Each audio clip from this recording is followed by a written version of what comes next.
Mr. Scary Studios. Number 1.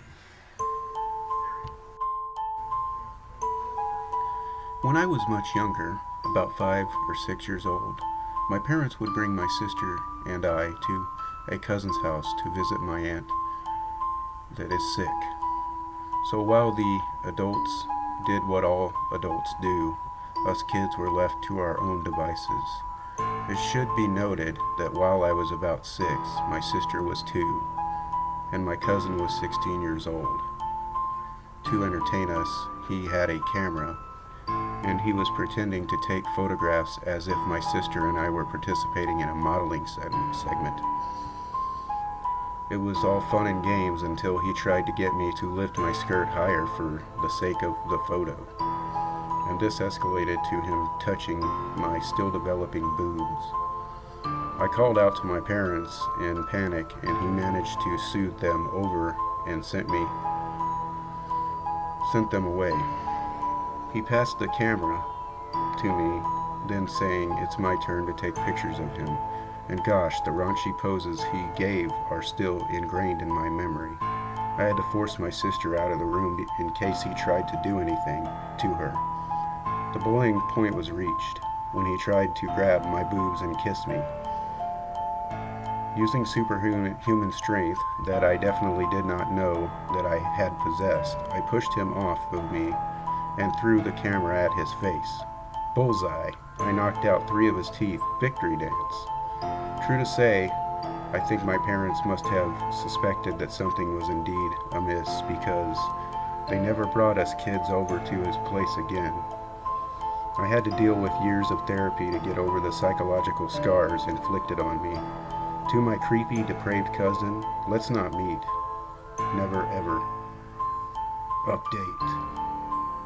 The incident left me with a fear of touch, not just from strangers, but from those dear to my heart as well. Betrayal of trust from those close to you is the hardest thing one can ever overcome. Stranger danger ain't just about danger from strangers, but also from one of our own. Number 2.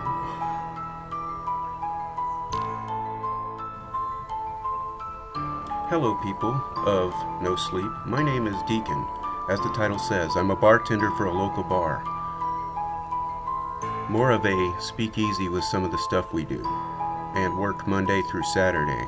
During my employment, I've seen some freaky shit, but this one takes the cake when it comes to any of my stories. It was 11 p.m. when my shift started. It was Saturday, a day we allowed people to bring in their own shitty booze, so I could mix them with better shit. The night was interesting, to say the least. The night was normal for the most part, but the usual cheap bottles of whiskey and bourbon brought in, and, like always, I had to skip my break to serve more drinks, so they wouldn't trash the place. At around 12 a.m., everything suddenly died down, and people started leaving. I wasn't complaining, but it was odd for so many drunks to clear out so suddenly. Trying to get my mind off of thinking too hard about why it happened, I mixed myself a drink and continued my shift. With the sudden lack of people, orders started to slow down.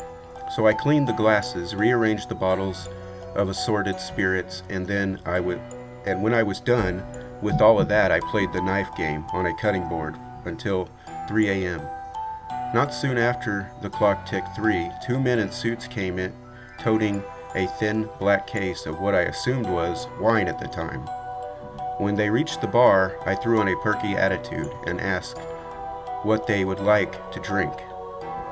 I'll have a vodka cosmopolitan, the one on the right responded, laying the case on the seat next to him. On the inside, I was dying of laughter. Vodka Cosmos are the gayest drink we have on the menu. And I'll have a bottle of whatever rum you recommend and a shot glass. The one on the left said in a thick accent, I want to say was German. After making the Cosmo and getting the Kraken Black Rum from the back, I got a guard to keep an eye on these guys. Real creeps, I tell you. I mean, who goes into a bar in a suit and bow tie? I sure as hell don't. I mixed myself another drink and downed it, then got back to cleaning. Not even 10 minutes later, the Thing 1 and Thing 2 called me over. I heard I would be able to bring my own drink to mix. Am I correct? The one on the right curtly asks. Yeah, what about it? What could the men in black possibly bring? Hand it over and I'll mix it with what I see fit, I said. I'm not rude to customers most of the time.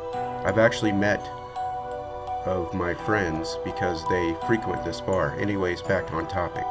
After hearing this, the man unlatched the case and revealed a bottle of a dark red vodka. The only reason I put vodka in parentheses is because it was labeled bloodied vodka on the side. It was also signed with Devin Portis under the title. I put 3 shots of vodka into a shaker along with Bloody Mary mix and some herbs since I had never seen this type of vodka before. When I finished mixing the drink, I poured them in tall glasses, garnished it with a stick of celery, and handed it over to them. After that, no one spoke for what seemed like forever. They paid and left a tip for $50.